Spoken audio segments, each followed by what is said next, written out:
I was texting him about something else. He's a big baseball fan back in the States, so we were texting about baseball, and I was like, oh, by the way, do you want to be a Crab?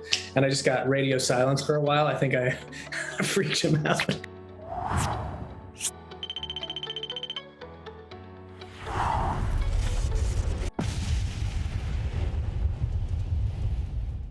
Hi, superfans. We're here with Ben Falcone, writer, director, and producer of Netflix superhero comedy Thunder Force. How are you today, sir? I'm good. How are you, Dan? I'm well, thank you. I saw the movie last night. It's a lot of fun. Where did the inspiration for Thunder Force come from?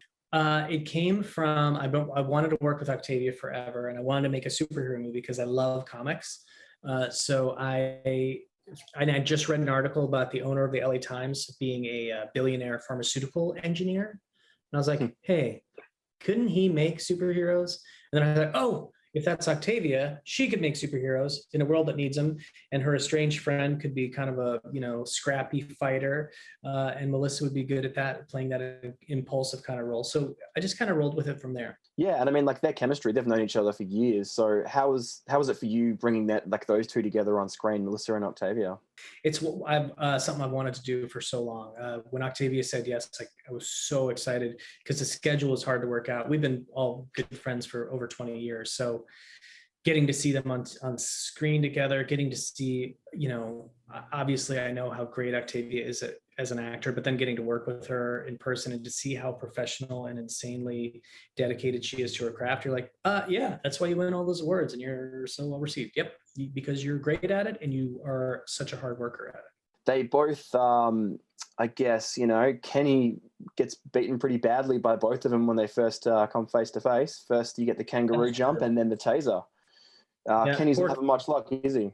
No, Kenny doesn't get a lot of luck. I like to, when I'm in a thing I'm directing, I like to give myself a small-ish part.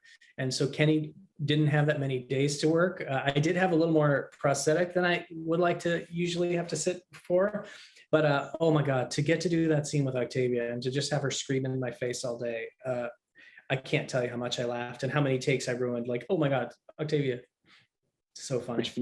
Which fans can see the taser in the trailer as well. But a lot of other funny things do happen. So for me, the brilliance in the comedy is the afterthoughts of things. Like there's that scene where you talk about the scab and he's like, no, it's a big scab. Or when the king goes the wrong way and then he points as he's leaving. Like those little there's little afterthoughts to me are what really kind of, make it hilarious. Oh, good. I'm glad you like those. Those are my favorite kind of moments too, that sort of quiet moments after the storm, because I think there's a certain, I like an awkwardness to my comedy, because that's real life, right? Like when someone says something and then everyone looks and like, did that person just say that? And then nobody maybe even comments on it, but you just move on. I love those little moments. So I'm glad you liked them. Well, I want to talk about some big moments, mainly Jason Bateman as the Crab, because that's probably one of the funniest things I've ever seen in anything I've watched. It's amazing. How did that come together? How did he receive the character? Run me through that quickly. Well, oddly, he's also one of our best friends.